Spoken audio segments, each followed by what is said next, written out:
country has sent a total of 150 billion parcels by the 17th of November this year. That's a new record they have set. Hello, everyone, and welcome to the 100th episode of the Impulso Podcast. Wow, so we filmed 100 episodes already. You filmed 100 episodes. No, I didn't film anything. Phyllis was filming. You have recorded 100 episodes. So I just showed up and talked, but 100 episodes, wow. Today is our 100th episode, and we're going to be talking about even bigger number, which is 150 billion. How many zeros? 10. Okay. Zeros, 150 billion. So why are we talking about this number, 150 billion? Because according to the State Bureau of Post of China, which is the regulator of e-commerce parcel delivery, the country has sent a total of 150 billion parcels by the 17th of November this year. That's a new record they have set. 150 billion. Yeah. That's like... So we'll talk about this number. So Yeah, it's like... aside from the zeros, how do you make sense of it, right? So I went to ask ChatGPT, like, how do you make sense of this number? So if you assume all the parcels are the size of a shoebox, if you lay them out on a football field, you can fill 30 million football fields.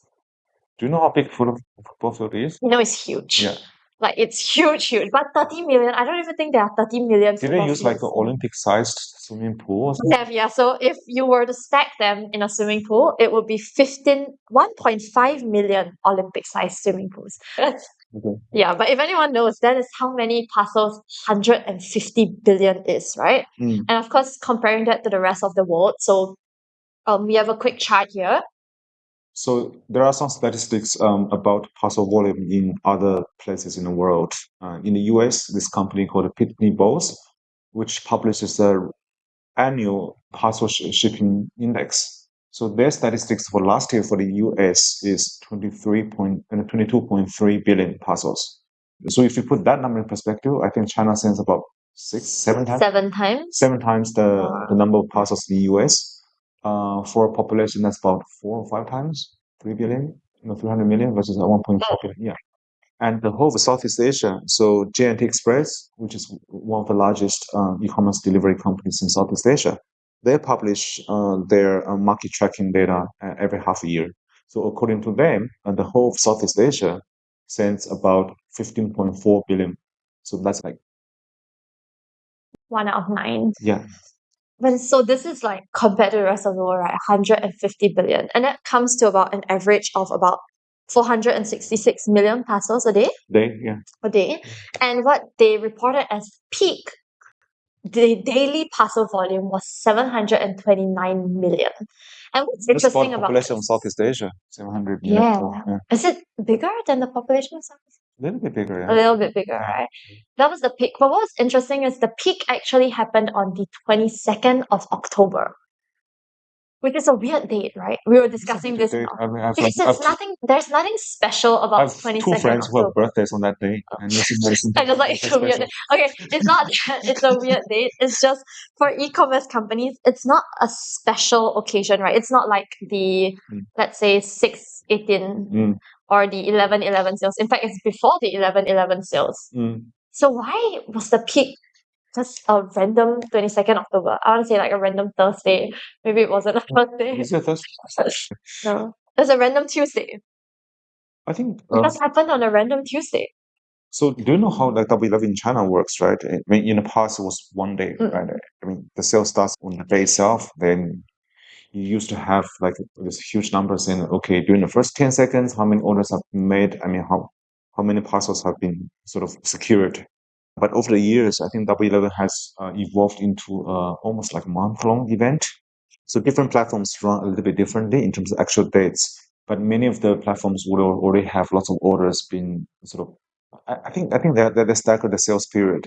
So most of the sales actually happen before W11 itself. So this was likely a result of the W11 sales. I mean, it's definitely the pre-W11. It's definitely related to W11. By the way, I think talking about this year's W11, lots of people have been trying to use W11 to gauge about the sort of consumer confidence and stuff.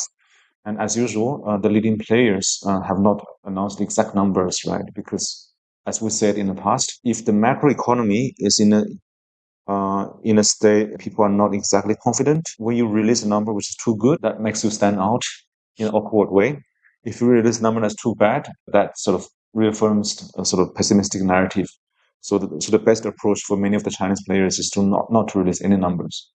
But they generally do release numbers still, right? It's like, okay, Eventually. this year this category had a record, or we have that many like consumers online, but they don't release direct So sales not numbers. full number. If you guys are interested in finding out more about the Double 11 results of this year, subscribe to our channel and we'll do an episode about it soon. So I heard from many people who are involved in the campaigns for the platforms. They seem to be very satisfied with the results. They say the growth is good. The platforms which are defending their market share are saying that, oh man, we managed to defend. The platforms which are attacking the market share saying that, oh, we grew quite significantly. So possibly the whole thing grew quite a bit. Yeah. There's a whole. And subscribe and yeah. stay tuned for a future episode where we go more in depth into the 11/11 results of this year's sales. But coming back to the 150 billion parcel, right? Maybe a number that we were looking at that might be more relatable to everybody is that on average, that would mean that every citizen in China, old, young, regardless of age, regardless of where you live, receives 106 parcels a year. So that's one every 3 days? Yes. Every 3 to 4 days, you receive a parcel. Yeah, and if you think like half of the population are living in areas which are not easily reachable by e-commerce, then I mean, for urban residents, that's probably a much higher number. Yeah. So what's funny is we were talking about this 106 parcel videos in the office, right? And our colleagues are sharing with us a TikTok video that we'll show you guys now. So essentially, it's just people in China collecting their parcels, e-commerce orders. So it all just opened.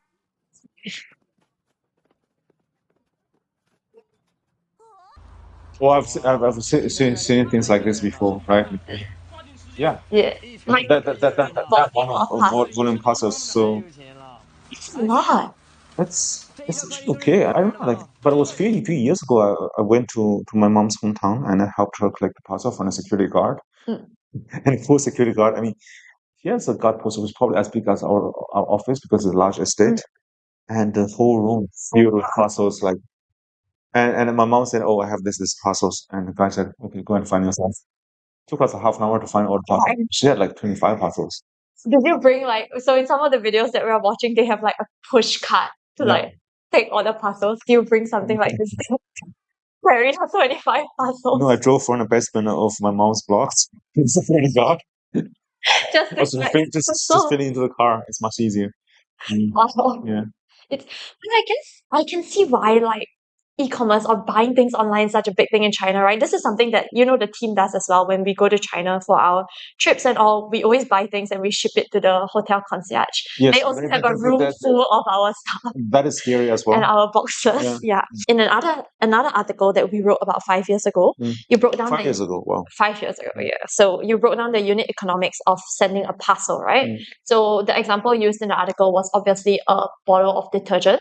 And this bottle of detergent was only 9.9 yuan, which is about US 140. So amazingly, that with all these swings of exchange rate, it has remained fairly consistent for the last 5 years. Yeah. So it's amazing that they managed to send a bottle of detergent for 9.9 yuan, US 140, and there's free shipping.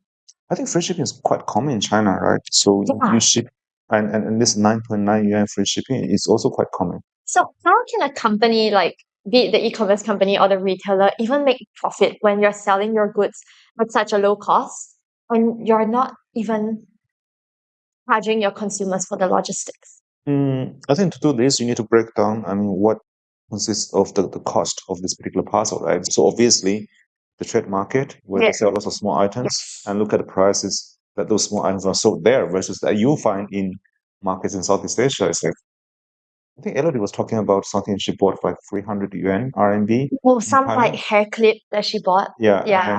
And in that market in China, it's like what? It's like 50 yuan for 60 or something like that.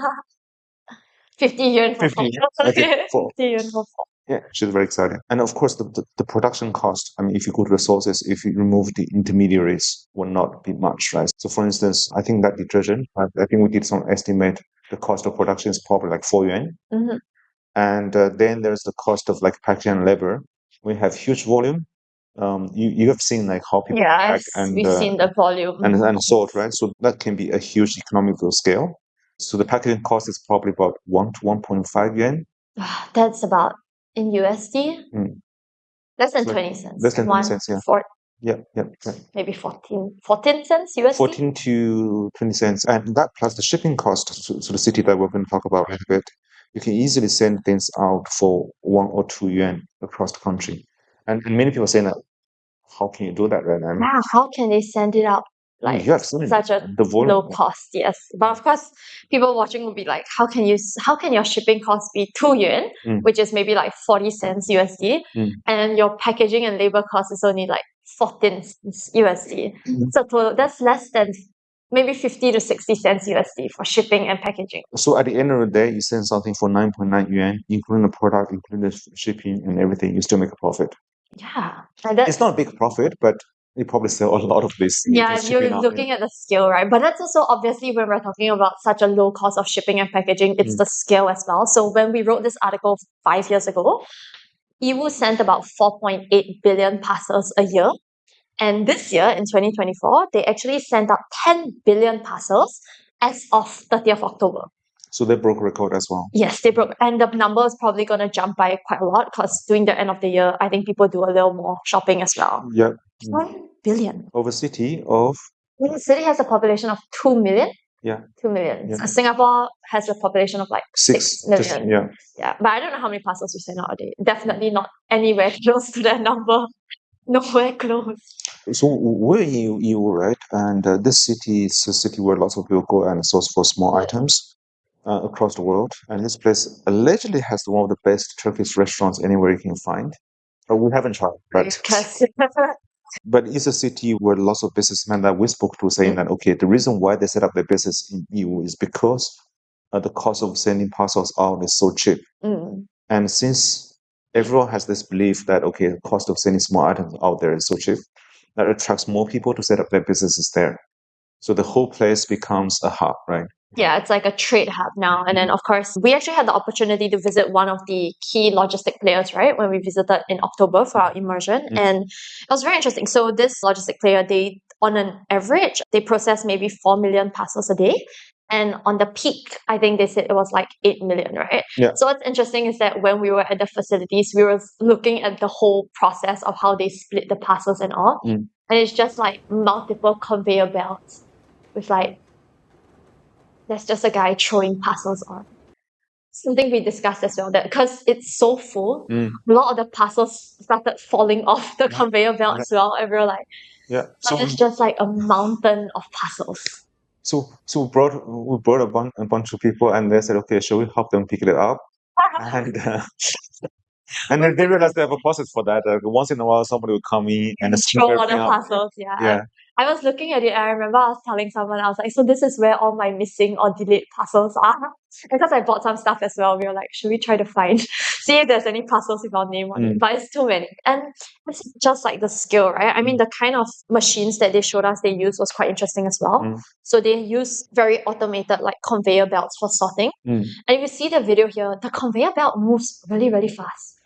It's also sting it very, very neatly into the specific. Yeah, they have cameras which take lots of images of the parcels from 6 sides and decide where to turn this to. And the video just now, if you can play it again. So you see it going very fast, right? I actually had a discussion with head of operations of that facility, and he was saying that, look, people look at how we are improving our sort of facility over the years. We don't do it because we want like fancy technology or want to showcase to the world. It's just because we have so much volume that we need to cope with, because otherwise we'll be out of business. So that particular sort of conveyor belt, if you can play that again, it goes like 2.5 meters per second. And I said, what does that mean?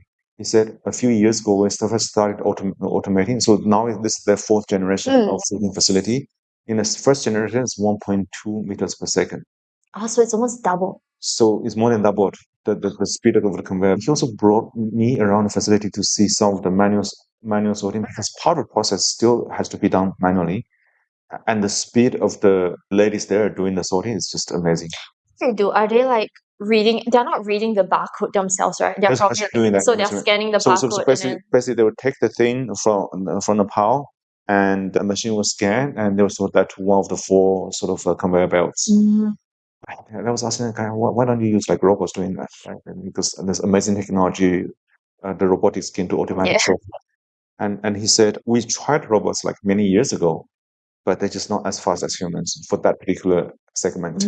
But he was like joking about it. He said if you rely entirely on robots for that, we'll probably need to deploy those like sorting robots with estate that covers the entire city because they're just slow. I mean, if you look at some of the like videos, which I think Felix, we can find a video to play like this like little like yellow robots which moves the things automatically in warehouses. Sorting that thing it's not that fast compared to humans and compared to the conveyor belts. Not yet, but in the next 5 years, who knows? I mean, this is their 4th generation, right? And then it's like double the speed. I'm sure for robots it will be the same. I think I like their approach to it, right? Because over the years, I've visited lots of logistic facilities, and some facilities would like to show that, oh, this is the state of the art of robot. You can take photos here. By the way, this is the rest of the sorting facility, which is 99% of the whole thing. Don't take photos like 99.99% of the parcels. Please don't take any photos there. So they're just showing the new technology. Yeah, big companies like to do that, but these guys are very, very practical. They said, "Oh, look, I mean, we have to deal with like 4 million parcels a day, 8 million in peak time, and we can't afford any slack." It's a lot easier, and I think it was very interesting. So we actually saw their whole facilities, right? The volume and the scale really was just very, very big, and I guess that's how China is able to do shipping and packaging at such a low cost. Yeah, I mean, lots of people are saying that, oh, I mean, whatever that's happening inside China is that foresight, is also good planning. I think there was a bit of infrastructure that was built before all this volume came. But once this volume came, it becomes sort of self-fulfilling, right? So more volumes and the facilities need to cope with that. They become more efficient. That drives the cost down. And because the cost is low, I mean, we talk about like returns, right? I mean, now you can do free returns. Yes, to return goods in China is so convenient. So you don't even have to return the product sometimes. Sometimes for many platforms, you don't need to return. If let's say it doesn't reach you in time, you can just return the product and they'll refund you. You don't even have to do anything. Actually, you just text the seller like, "I'm leaving China. Please take back the product." So mid of this year, and there was once I was in, I think it was in Guangzhou. Then my mother-in-law in Malaysia, she was saying, "Hey, look at this thing. Can you buy this for me and bring it back to Singapore and then send to me in Malaysia?" Then I look at it. I said, "Okay, that doesn't make sense at all, right?" So because the effort of buying, I mean, the buying that is super straightforward. I mean, you get that delivered on the same day. But you bring back to Singapore, then the postage from Singapore to Malaysia by normal post would already allow me to buy like 50 items of that of that SKU. The infrastructure is just too different. Yeah. So I said, okay, why don't you just buy from Temu? And they saw this, I mean, not the exact product, but something very similar. And it's really cheap. And you can get that shipped directly to Malaysia, right? And free shipping. Why not? Yeah. Anyway, going back to the 150 billion parcel, right? I think we were discussing in office, what was the 150 billion parcel? Because they released like specifically what their parcel was. Like I think some random UN agency whose funding probably should be cut would release like, okay, the 7 billion person is born in this world. And I do think that okay, it's about the time. I mean, I think for parcels they probably have better tracking. But for babies, they would just pick a random person in a random place and, hey, this is the 7 billion baby in the world. And then baby had no idea what was going on. And then all the photos were coming and stuff. If you do the calculation, 150 billion, right? So which means per second, there's probably like a few thousand parcels being sent. So which one is the exact 150 billion? Yeah. So that's probably selected, right? It's probably. So according to the authorities, so the parcel they picked for the 150 billion is a box of apples sent from this city called Tianshui in Gansu province to, I think, to Chongqing, right? Chongqing, which is a provincial level municipality in the west, famous for its hot. And I do think that there are some considerations on picking this, right? So it shows that what the government is supporting, which is agriculture products local agriculture products. These are like special apples kind of specific to that Tianshu Yes, region, right? this apple called Tianshui Huan, yeah, like flowery cow or something. But anyway, so this looks amazingly similar to Red Delicious, which is a type of apple produced in the US, grown in the US. They also announced that this parcel was sent by J&T Express, and the item was sold on Pinduoduo. So you know Pinduoduo over the past few years have always been playing this message that we're helping redefine the agricultural supply chain to help the farmers sell their goods across the country. So I think that probably got some positive light in the eyes of the government. It's interesting because you would think for the 150 billion parcel, I mean, if you're choosing out of 5,000, there has to be something more interesting than an apple. Like what can be more interesting than Apple? I think they can be more interesting than apples. Oh, Apple keeps the medical bills away. Legend. An apple. Yeah. So thank you guys for tuning in to another episode of the Impulso Podcast. We hope that you guys enjoyed this week's episode. If you did, do like and subscribe, and of course share the videos as well. And like we said, And also, this is our 100th episode. And also, thank you to all of you guys. I think more than 1,000 of you who have decided to follow us since we started producing video episodes. Yeah. Yes. So thank you. Please continue following us and supporting us and sharing with your friends as well. Thank you and bye. Okay, enjoy.